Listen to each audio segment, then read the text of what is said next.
nosso Natal esse ano, 2020, bem diferente, né? Quem diria que ia adivinhar que ia ser assim, tão diferente, né? Não só com tudo que a gente vive, mas também as restrições que vieram por causa disso, né? A gente lamenta todas as mortes que infelizmente têm aumentado no mundo inteiro, né? Parece que todo dia tem uma nova notícia assim, quebrou mais um recorde negativo, né?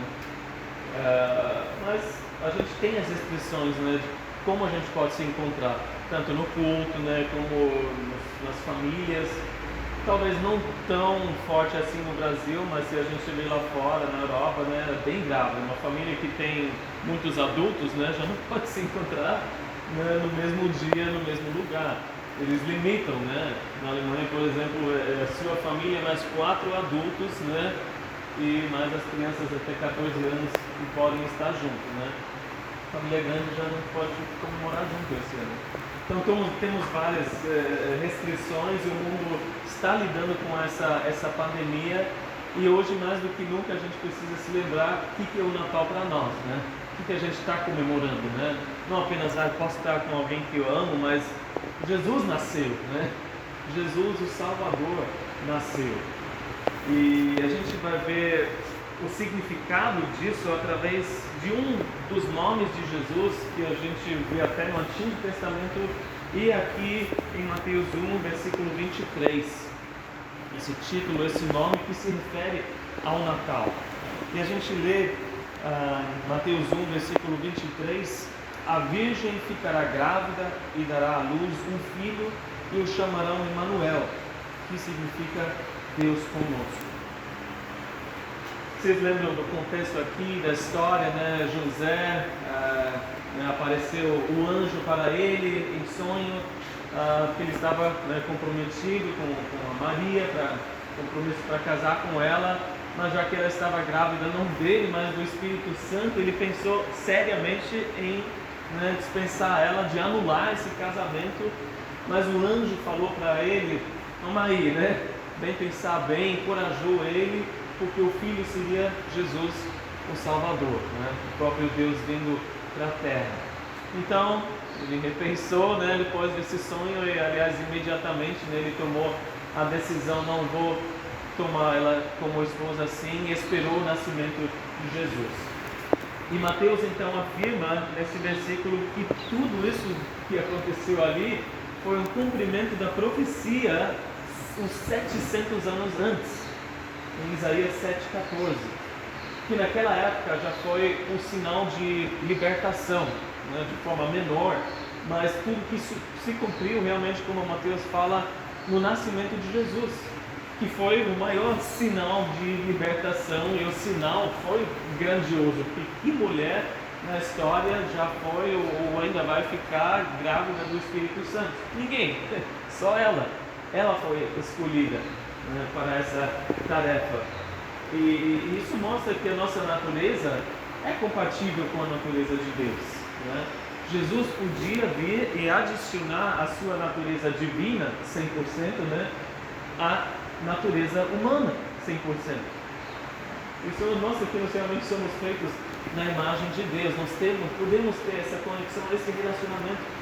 E Jesus veio pelo Espírito Santo, mas através de Maria. E então esse título Emanuel, Deus conosco, não exatamente o nome, né, pelo qual ele foi chamado, que na rua ele foi chamado de Josué, na verdade, né, Jesus.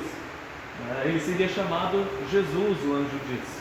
Jesus quer dizer Jeová é salvação.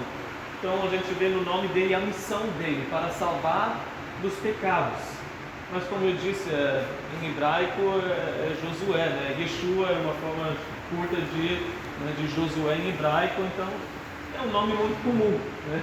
Tinha muitos Jeová salvação, até pela esperança, né? Quando que vem essa salvação? Um monte de Josué na rua, né? Dele brincando, mas também seria Jesus e Cristo, que ficou não só nos dias de hoje, mas desde o Novo Testamento, Jesus Cristo, que mostra a sua identidade, que Cristo é, em hebraico, Messias, né?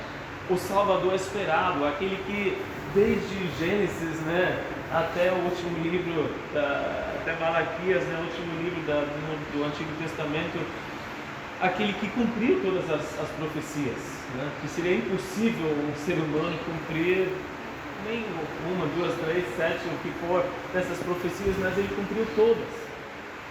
Então ele é Jesus Cristo, mas ele também tem esse título de Emmanuel, que mostra a sua essência, que quer dizer Deus conosco. Ele está presente na nossa vida. E talvez mais do que nunca a gente precisa lembrar disso, né? Nesse tempo que a gente está passando. Eu quero, principalmente nesse estudo, focar em 3 pontos. Deus conosco. Primeiro Deus, depois com e nós, que está conosco. Então primeiro Deus conosco. Jesus é Deus. A gente precisa lembrar disso, que Ele provou isso. Estudamos, né, no Evangelho de João, através de todos os sinais e milagres que Ele fez, provou que Ele é o Messias. Através das afirmações, eu sou, né? Ele mostrou que Ele é o Messias. Ele estava fazendo essa ligação diretamente, né, com o nome da aliança de Deus no Antigo Testamento com o seu povo. Eu sou. E ninguém poderia fazer essas coisas, dizer essas coisas, a não ser que fosse Deus. Ou então tem 2 opções: ou o cara era lunático, né? Isso iria mostrar mais cedo e mais tarde, porque nada, né, assim vai ficar coberto por muito tempo. Ou então ele falou a verdade. E por isso que os seus discípulos seguiram ele até a morte, o que de verdade aconteceu. Então Jesus é Deus. E a verdade no Natal é que Deus se tornou homem. Ele veio para esse mundo. Deus veio para esse mundo sofrendo já há milhares de anos, né, por causa do pecado. Ele entrou na sua criação totalmente distorcida, desfigurada por causa do pecado. Ele veio, né, Deus em carne. E a Bíblia fala que Ele experimentou tudo que abrange a nossa experiência humana. Nada ficou por fora. Ele foi 100% homem, assim como Ele continuou sendo 100% Deus. Em Hebreus 4,15 fala que nós não temos um sumo sacerdote que não possa compadecer-se das nossas fraquezas, mas sim alguém que, como nós, passou por todo tipo de tentação, porém sem pecado. Jesus passou por todo tipo de tentação que a gente pode imaginar, mas a gente até pode pensar como assim? Ele passou por todas as situações possíveis que o ser humano possa viver? Você já fez essa pergunta?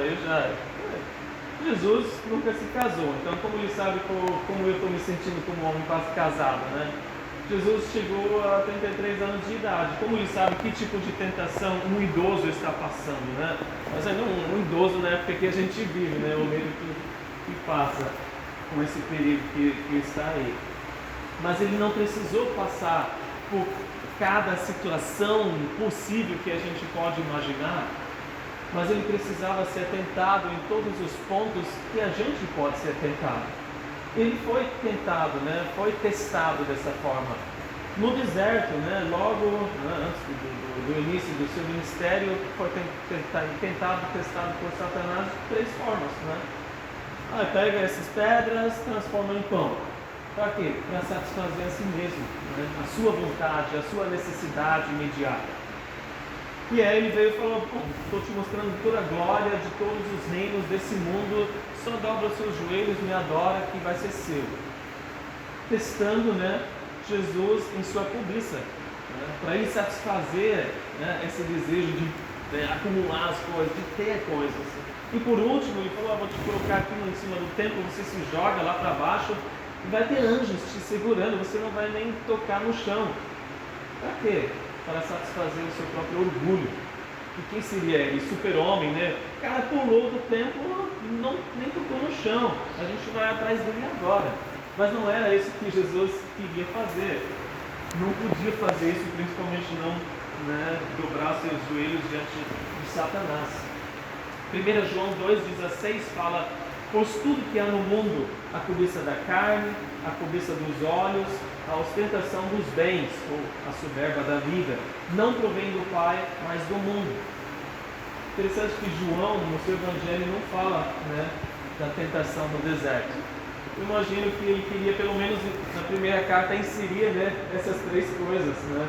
A cobiça da carne, a cobiça dos olhos e o orgulho, a soberba. Se a gente volta até lá em Deuteronômio 17, onde fala das leis para os reis, a gente vê a mesma coisa. O que os reis de Israel não deveriam fazer? Não deveriam acumular muitos cavalos, né? No sentido de ter um exército forte, grande, que isso aumentaria o orgulho deles. Vou depender do meu exército e não de Deus. Eles não deveriam tomar para si muitas mulheres, né? A cobiça ou o desejo dos olhos. E eles não deveriam acumular muita prata nem ouro, a cobiça da carne.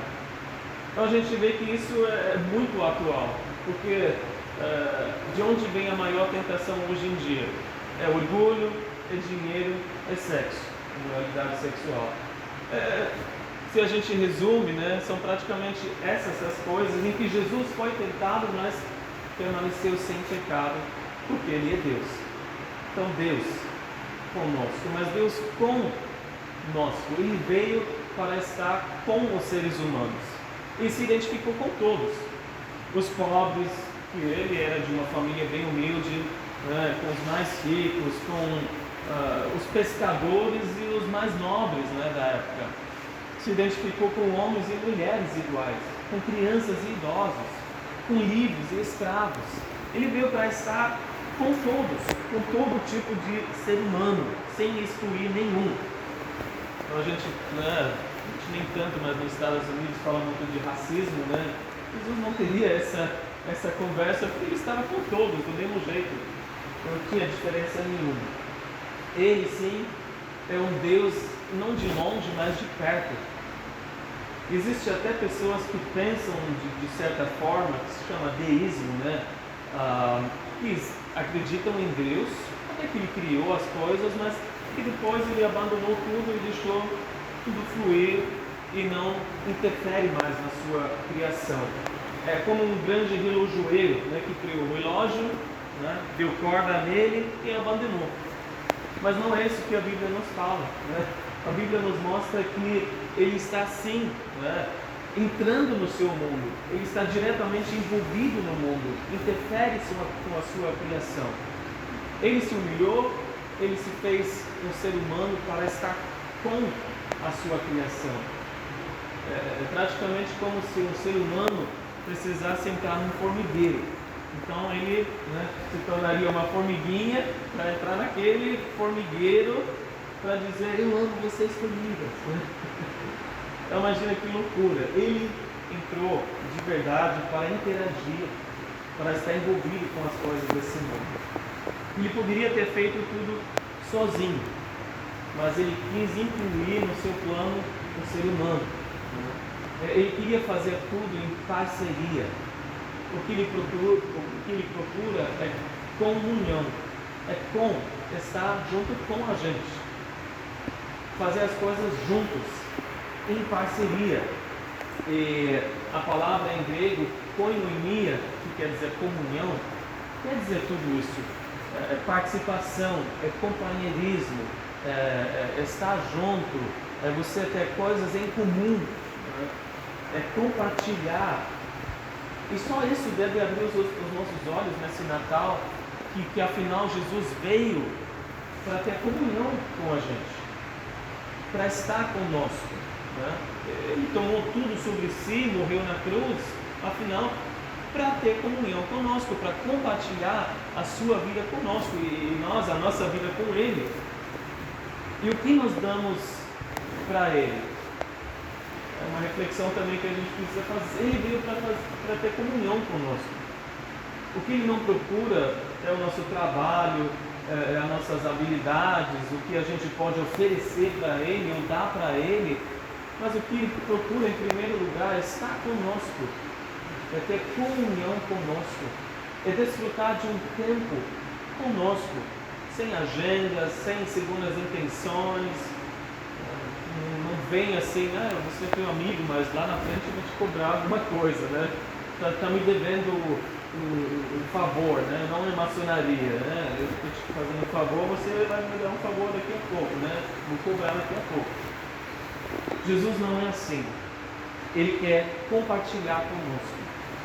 E a questão principal, o que ele veio compartilhar conosco, né, obviamente a vida eterna, mas também a sua glória. Né? Ele veio trazer a glória de Deus. Que nós todos somos destituídos da glória de Deus como pecadores. Né? Não tem como chegar. E no Antigo Testamento até fala, no livro de Ezequiel, que naquele tempo magnífico na época, Deus decidiu tirar a sua glória, né? A glória partiu, literalmente, por causa de todas as atrocidades que estavam fazendo lá dentro. Imoralidade sexual, mulheres fazendo coisas com sacerdotes e tudo mais, e a glória partiu. Mas a gente vê que em Jesus a glória voltou. João 1,14 fala: nós vimos a sua glória, a glória como do unigênito vindo do Pai. E todos que creem nele, ele dá o direito de se tornarem filhos de Deus. E aí se tornam co-herdeiros com Cristo. Olha que coisa louca, não? Tudo que nós temos em Jesus, Romanos 8,17 fala: se somos filhos, então somos herdeiros. Herdeiros de Deus e co-herdeiros com Cristo, se de fato participamos dos seus sofrimentos, para que também participemos da sua glória. Ele veio compartilhar a sua glória conosco. E não só isso, também a sua própria natureza. Em 1 Pedro, a gente vê, no 2 Pedro, na oração, somos co-participantes com a natureza divina. Então Jesus, uma vez que vem habitar em nós, porque nós pertencemos a Ele, compartilha conosco a sua natureza divina. E um dia a gente vai abrir os olhos e estar na glória dele. Ele ama compartilhar tudo que é dele conosco. A sua força, o seu amor, a sua alegria, a sua paz, o descanso que está em Deus. Ele vem compartilhar conosco. Está tudo aqui. Você pode tomar e desfrutar de tudo isso. Então é Deus, mas com quem Ele está? Conosco, com nós. Né? Nós ficamos tão maravilhados que Ele queria estar com a gente. Né? Não sei se você era muito assim, popular na escola, todo mundo queria ficar com você, ou talvez você era da outra turma que queria estar com a turma legal, mas não estava. De qualquer forma, não tem isso com Jesus. Ele quer estar com todos, e a gente fica maravilhado que Ele quer estar conosco, que a gente sabe que é um Deus santo, um Deus perfeito, que quer estar com nós pecadores. Mas a gente vê na palavra de Deus que Ele não desistiu do seu plano com a humanidade. Ele não pegou o projeto Adão e Eva e arquivou. Deu B.O., né? Vamos esquecer desse episódio, né? Vamos continuar aqui para frente. Não, esse foi o plano desde toda a eternidade. Nunca teve um plano B. Deus não ficou assim, meu Deus, o que eu faço agora? Deu errado aqui, né? Vamos começar tudo de novo. Vamos mudar um pouco no DNA, né? Vamos colocar um pouco de mais de perfeição aí. Não teve isso, né? Foi o esperado. E Ele esperou, e então tanto tempo para o tempo perfeito chegar. Que a Bíblia nos fala em Gálatas 4, que quando chegou a plenitude do tempo, Deus enviou seu Filho, nascido de mulher, nascido debaixo da lei, a fim de redimir os que estavam sob a lei, para que recebêssemos a adoção de filhos. No tempo certo, mas esperou bastante tempo, né?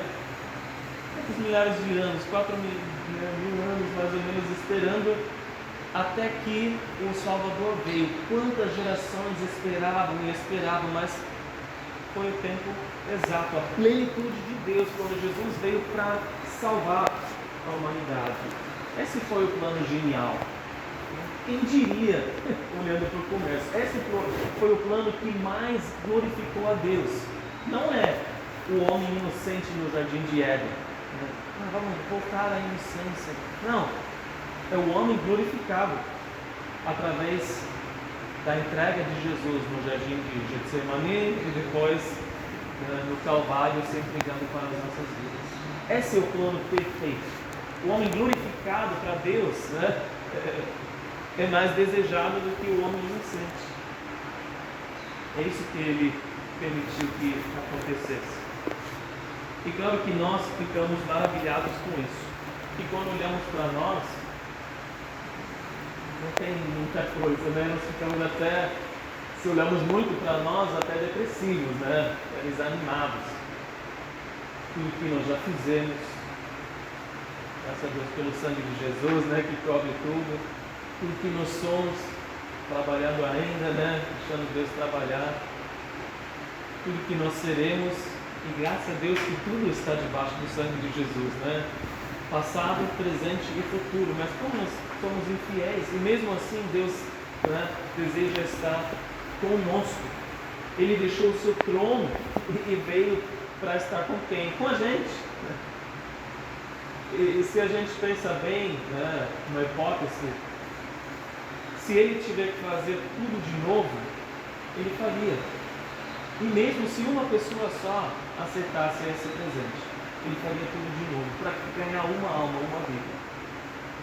E nós estamos aqui podendo desfrutar dessa disposição, desse grande amor dele, que vai nos deixar maravilhados, não só um pouquinho, mas ainda muito, muito tempo.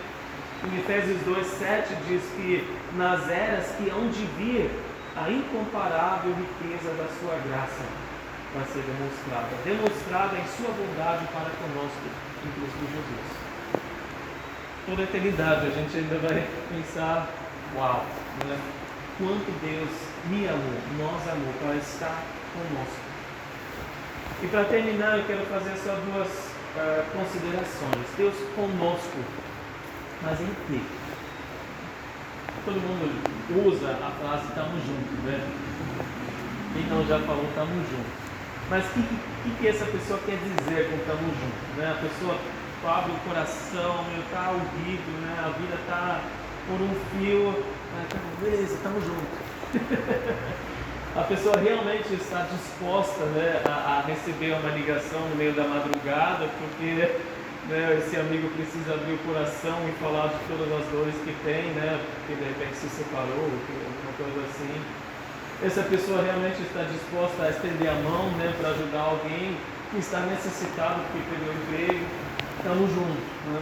Essa pessoa realmente está disposta ela está com a amiga, mãe solteira, que precisa de um tempo, né, da loucura entre trabalho, casa e filhos, né, para se organizar um pouco. Estamos juntos. Mas Jesus realmente veio, Deus conosco, estamos juntos, com compaixão. Jesus realmente é o sumo sacerdote que se compadece das nossas fraquezas. A gente leu isso. Compaixão, no sentido bíblico, não é apenas um sentimento. Cara, sinto muito, né? Estamos juntos assim, né? Um abraço no coração, né? Se vira. Não, compaixão bíblica é realmente a iniciativa de mudar alguma coisa dessa situação que a pessoa vive. Então Jesus veio e de verdade mudou, né, a nossa vida.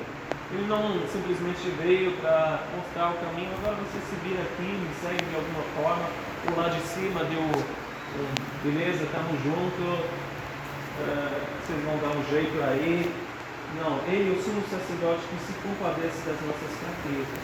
Eu separei só 4 pontos bem rápidos de pensar nisso. Deus está conosco em todas as nossas aflições e dificuldades. Como, por exemplo, a igreja primitiva, né? Que logo no início sofreu bastante perseguição, principalmente de um jovem Saulo. O que aconteceu? Claro que Jesus esteve com a igreja e ela acabou crescendo por causa disso, mas o que Jesus fez? Ele converteu o coração desse grande perseguidor da igreja. Então, nas nossas dificuldades, Deus está conosco fazendo uma de duas coisas. Ou Ele vai nos fortalecer para poder crescer, né, de alguma forma, ou Ele vai nos libertar, né, livrar daquilo para nos dar alívio naquele momento. Mas Ele vai agir, porque Ele está conosco. Sem Deus, com certeza, a gente não iria passar por nenhuma das dificuldades. Mas com Ele, a gente sabe que pelo menos vai chegar ao outro lado, né? E vai chegar melhor do que a gente entrou, porque Ele está conosco. O peso das dificuldades não vai nos esmagar, e apesar das circunstâncias que a gente vive difíceis, Deus vai nos ensinar alguma coisa que vai nos ajudar para o resto da vida. Quando a gente lê, por exemplo, em Hebreus 10, versículo 34, eram judeus, né, que se converteram e estavam tentados para voltar ao judaísmo por causa de perseguição. O que eles experimentaram? Ali o autor de Hebreus fala: vocês se compadeceram dos que estavam na prisão e aceitaram alegremente o confisco dos próprios bens, pois sabiam que possuíam bens superiores e permanentes. Então eles ficaram até alegres porque foram forçados a abrir mão dos seus direitos, como ter os seus bens, né? Foram confiscados porque eles eram seguidores de Jesus. Mas eles aprenderam, são coisas, né? A gente tem coisas melhores, superiores, esperando no céu, de Deus para nós. São coisas que nós podemos aprender com a graça de Deus. Número 2, Deus está conosco no nosso sofrimento e nas nossas doenças. De tantos exemplos que obviamente Jesus fez milagres, né, que jamais alguém poderia fazer, e também curou a sogra de Pedro, né, que estava com febre. E a gente vê que não tem doença, né, grande demais, nem pequena demais para o nosso médico dos médicos. Ele está conosco nos nossos doidões, né, e pequenos e grandes. Mas também Deus conosco, em terceiro lugar, em nossas fraquezas. E todo mundo tem as suas fraquezas que Deus conhece. Ele nos conhece melhor do que nós conhecemos a nós mesmos. Tem fraquezas que você nem descobriu ainda, né? Provavelmente. E Ele sabe, Ele conhece. Tem coisas que nos tormentam, né? E que sempre voltam. São coisas que nos perseguem e a gente não consegue se livrar disso. Ou que é algo genético, né? Caramba, meu pai já era assim, você não sabia que eu era assim, né? Que eu seria assim. Essa é uma fraqueza que eu tenho, talvez uma fraqueza de reagir de forma errada naqueles momentos, né, que você fica mais irritado. Aquela fraqueza de ceder, parece sempre o mesmo pecado, né? De novo. Aquela fraqueza espiritual, quando você deveria estar forte e você se cobra, e Deus fala: eu estou contigo para te ajudar. Romanos 8:26 diz: da mesma forma o Espírito nos ajuda em nossa fraqueza, pois não sabemos como orar, pois o próprio Espírito intercede por nós com gemidos inexprimíveis. Mesmo as fraquezas que a gente tem de ficar tão distraído, né? Não consigo nem parar para orar, nem sentar e focar, né, naquilo que eu quero dizer para Deus, e todas as outras fraquezas da carne, Deus conosco para nos ajudar. Em último lugar, Deus conosco nos medos e incertezas. Nos medos, quando os discípulos, logo depois da ressurreição de Jesus, estavam trancados nos aposentos, com medo das autoridades. O que Jesus fez? Apareceu lá no meio deles: não tenham medo. Mal sabiam eles que Jesus já estava presente com eles o tempo todo, Jesus ressurreto. Ou Paulo, nas suas incertezas, quando queria pregar o Evangelho em certas regiões, tentou, mas não conseguiu. O Espírito o proibiu. O que você faz quando Deus te proíbe de fazer algo que obviamente é a vontade de Deus, né? O que eu estou fazendo errado?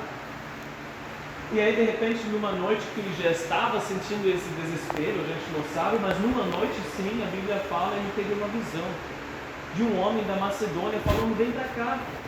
E ele entendeu essa direção de Deus. Teve que ter caído da cama, feliz da vida: a gente vai agora, vamos para o barco, vamos para o continente europeu. E aí, o Evangelho chegou na Europa. Ele deve ter pensado: mal sabia eu o que Deus queria fazer. Deus conosco nas nossas incertezas. E de repente Deus abre um novo caminho e mostra uma coisa que a gente nem imaginou. Para terminar, é Deus conosco hoje, sim, mas também para todo sempre.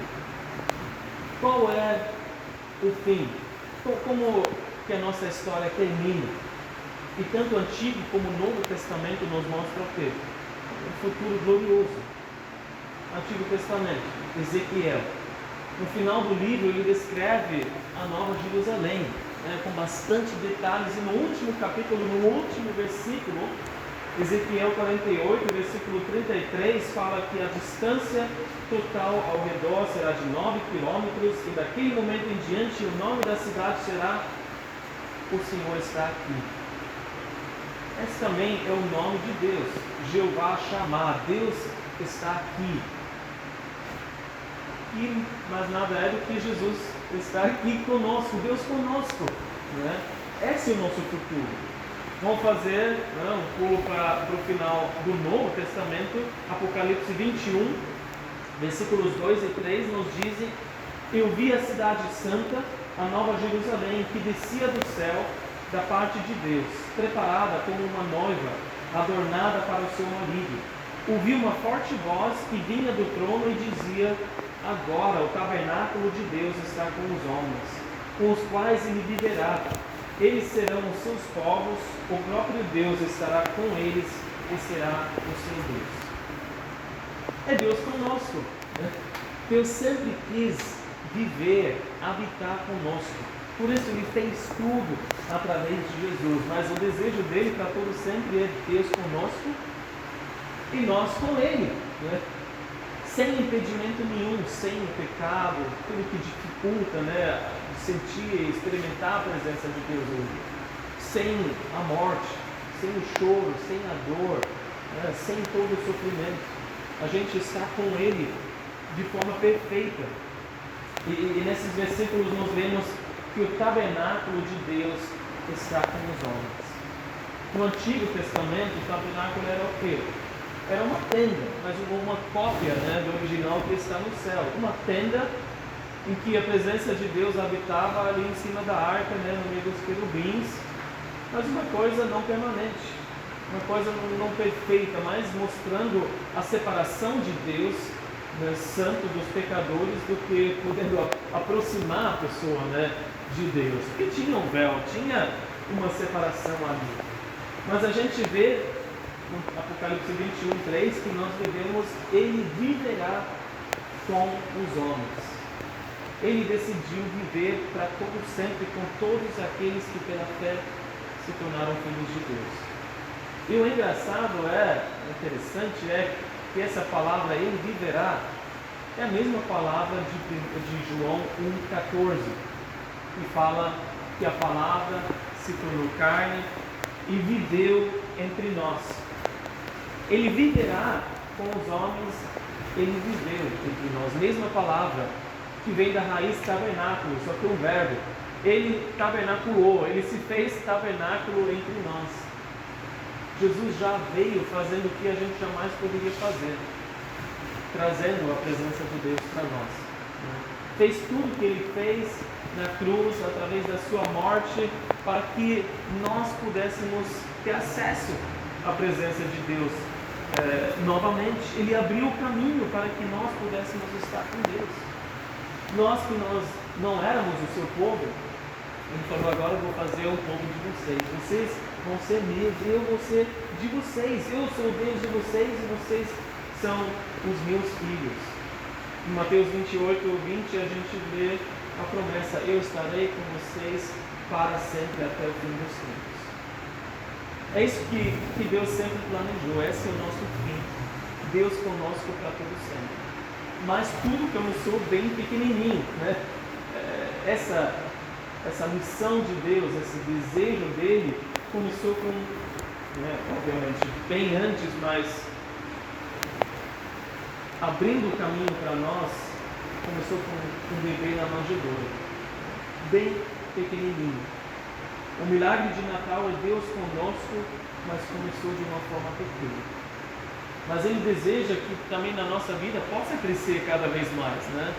Que ele possa estar presente e bem-vindo em todas as áreas, todos os campos da nossa vida. Que não seja apenas Deus conosco na igreja, né? Nas atividades cristãs, né? mas Deus conosco no dia a dia. É Deus conosco no trabalho, é Deus conosco na nossa família, no casamento, na criação dos nossos filhos, né, com os nossos familiares. É Deus conosco nas alegrias, Deus conosco nas vitórias, mas também nas dificuldades. É Deus conosco na pandemia. Essa é a mensagem de Deus para esse mundo hoje. Deus conosco na pandemia, Deus conosco nas incertezas. Como que vai ser a igreja ano que vem? Não sei. Como que vai ser o seu trabalho, o nosso trabalho ano que vem? Não sei. Deus conosco na confusão, Deus conosco na depressão que as pessoas têm hoje em dia, então, no desespero. Deus conosco no mesmo. Que a gente possa, assim como a Nova Jerusalém vai ter esse lema, que a gente possa ter certeza em todas as áreas da nossa vida, nesse Natal, nesse novo ano que está por vir, o Senhor está aqui. O Senhor está presente aqui comigo na minha vida, não importa o que acontecer, onde eu estiver, em todas as áreas da nossa vida. Porque é isso que Ele fez, Ele veio em Jesus, Deus conosco. E vamos orar. Senhor Deus, obrigado pela Tua obra, Senhor. E obrigado por ter vindo, por ter trazido, Senhor, para nós a Tua glória, a presença de Deus, a presença gloriosa, Deus conosco, pecadores. Obrigado pelo Teu perdão, e obrigado, Senhor, pela Tua humildade de se mostrar presente, Senhor, nas nossas vidas, pessoas que não merecem, mas o Senhor nos fez merecedores através da Tua vinda, da Tua vida perfeita, da Tua morte, da Tua ressurreição. Nós Te louvamos e Te agradecemos e pedimos, Senhor, que nesse Natal esse significado, Senhor, esteja realmente bem na frente, Senhor, dos nossos pensamentos e que a gente possa ser sal e luz, Senhor, nesse Natal, mostrando que Deus está conosco na pandemia e que Deus quer estar com todos os seres humanos, porque Ele veio para todos, em tudo que eles estiverem passando. Obrigado pela Tua compaixão e por ter feito tanto, Senhor, para nós libertar. E por ainda estar fazendo tanto, Senhor, para nos fortalecer e nos dar a vida. Continua fortalecendo a Tua igreja, que a gente cresça cada vez mais firme, Senhor, em Ti, comprometido contigo, Senhor, no meio dessas dificuldades que nós enfrentamos. Louvado seja o Teu nome, em nome de Jesus. Amém.